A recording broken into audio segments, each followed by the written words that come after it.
Hi, I'm Will Soper. Today I'm going to talk about interfacing rope or cordage with your anchor. In this case, it's going to be a tree. Could obviously be, a pipe in an industrial setting. Could be really sturdy handrails. Could be any number of things, right? We're going to depict it as a tree in this case.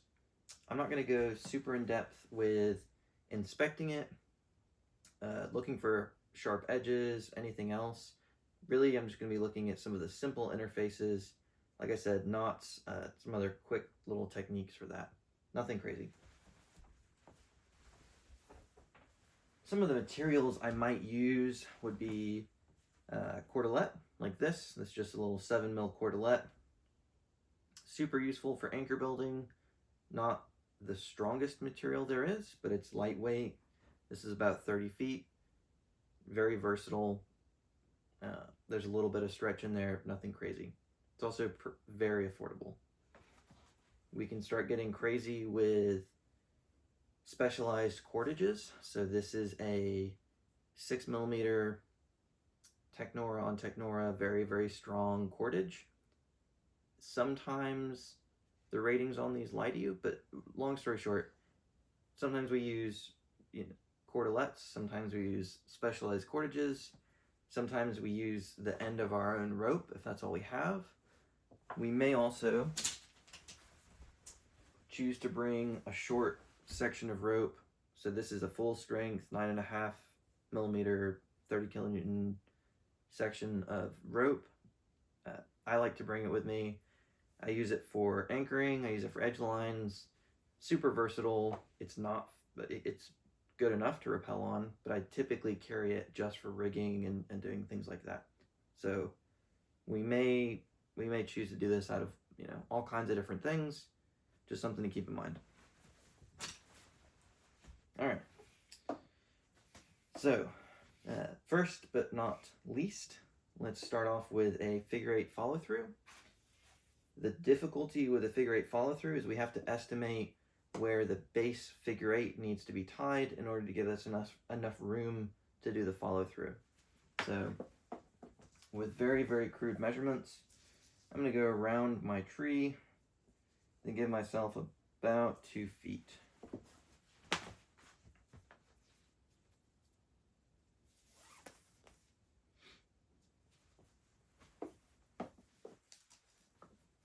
Looks like my measurements were too crude. I'm going to add a little slack in there.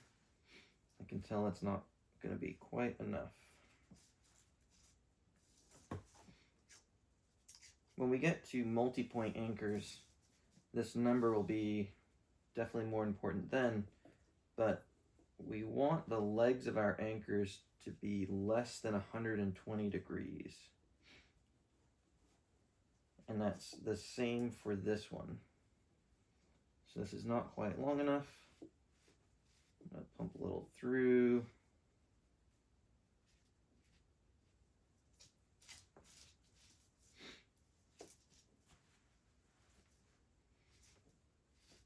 So what I mean by that is,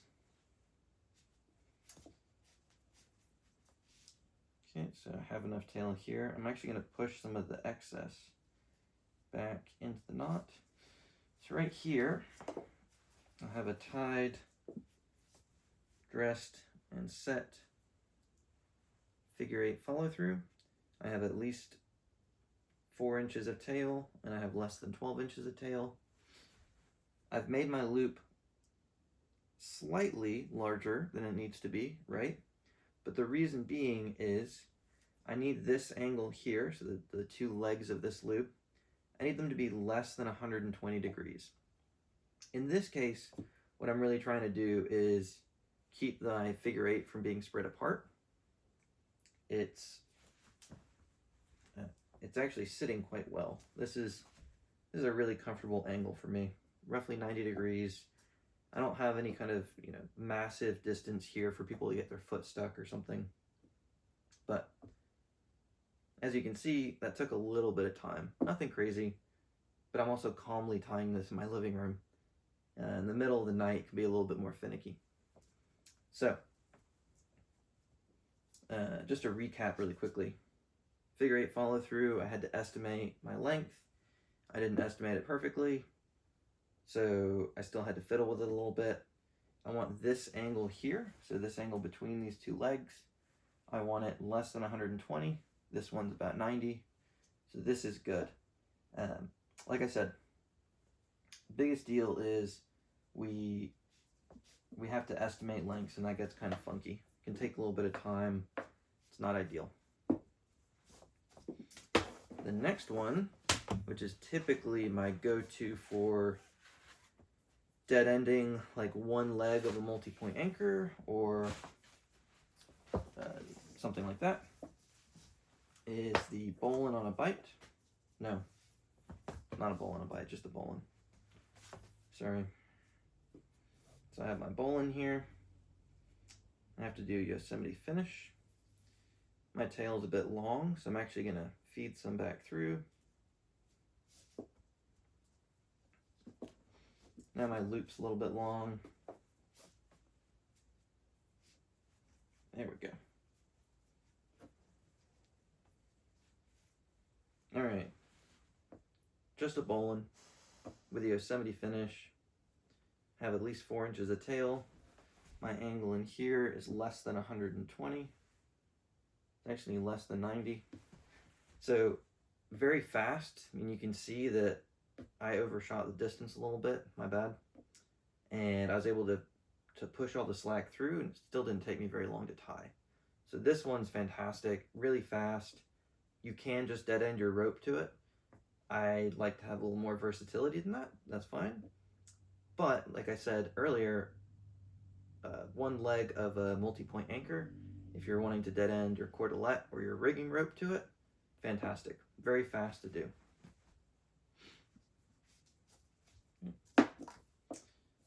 A very, very versatile knot is the same thing, except I tie it all with a bite. So it's a bowline on a bite with a forward-facing loop. The name people get wrapped around the axle on. Some people claim it's not even a bowline. Whatever. We're just going to call it that. I think some people have too much time on their hands. I'm one of them. All right. So, same thing. I've done it all with a bite, right? Now I'm going to do the Yosemite finish.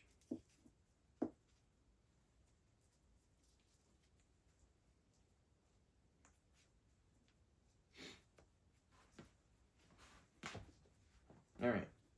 Here's the cool thing. I now have 2 strands that I can load either one of them. I have a becket that I can clip into, so if I want to run my system off of it, I can run my system here. These could be my edge lines. As long as I'm loading something here, I can also load the ring.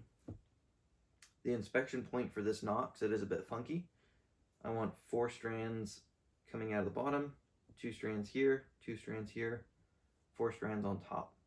I'm happy to help practice this in person, but just to kind of give you those inspection points.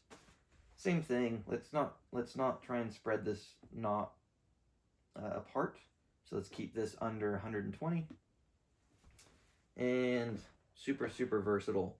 The knot itself is actually very strong. If you're grabbing 2 of these strands, it's stronger than the rope itself, right? We know that knots weaken the rope.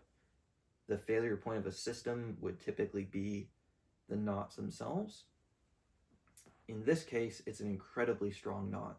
So that's another reason to pick this. Just takes a little bit more skill. And do be mindful of using your own rope. Let's say I'm getting ready to do a rappel. If I'm concerned that I don't have enough rope length, then I probably shouldn't dedicate my rope to it. It might be a time to use your rigging rope. All right. I think last kind of anchorage, and then I'll show another little quick technique. This is called there's a lot of different names for it. High strength tie-off, tensionless hitch. Basically what we're doing is we're going to wrap the rope around the object several times, Like I mentioned earlier, your knots tend to be the weakest part of your system. What this does is it eliminates the loss of strength from the knot, so you end up getting very, very close to the full strength of the rope. And it does so by putting all of that force into friction on whatever you're tying it around. So we need surface area to do this. The amount of wraps that you do varies depending on which textbook you read. I know one textbook says you want an object minimum of 4-inch diameter and you want at least 3 wraps. So whatever, we're just going to go with this. We're going to do 3 wraps. If it's a smaller object than a slick object, like a light pole, a small light pole, something like that, you might need 5 or 6 wraps.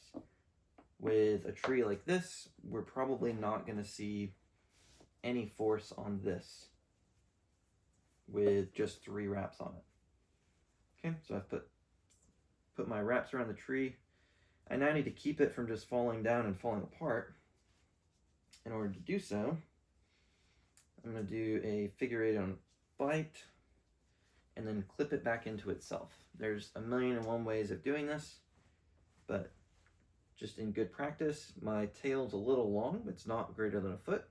It's just longer than I prefer, so it's between that 4 to 12-inch range. My loop is very small because I'm only putting a carabiner in it. All of my strands are parallel. What I'm going to do is clip it in here. So we need to be really mindful. If we're doing a true high-strength tie-off, this should not be seeing any force. Okay? What should be seeing force is this load strand should be transferring all of its force into the tree by the wraps themselves, right? By the time it gets back to here, this should be completely loose. The only thing this should be doing is keeping it from unraveling. It's a pretty slow way of doing things. It also dedicates your rope to the tree. One of the only real uses I can think of is dead-ending your track lines for the dumb end of a high line or something like that. It's just kind of slow and a bit tedious, and there's a lot of other really good options. So I would stay away from it. One thing that is nice about it is it doesn't allow your rope to fall down or slide up. A better way, or a way that I would more commonly accomplish that, is I would tie the knots that I said I liked earlier. So we could do a bowline. I'm gonna work some slack back through. Alright, so I'm gonna give one round turn around this tree, and I'm gonna tie my bowl in here. I don't think I need quite this much. Okay, so one round turn. Let's do my bowline with the Yosemite finish. There we go. Did not take nearly as much rope as the high strength tie-off. It is not any stronger, or not significantly stronger than just the bowline itself, but it doesn't slide up the tree like just a singular loop might. So this is really good for basal anchors in arbor work. It's also really good if I need to tie something up high as a high directional or something like that. So if I need it to not slide up and down the tree, then I can just do a round turn around it. All right. If you have any questions, feel free to reach out. Otherwise, I look forward to practicing in person sometime, and keep practicing. See you guys.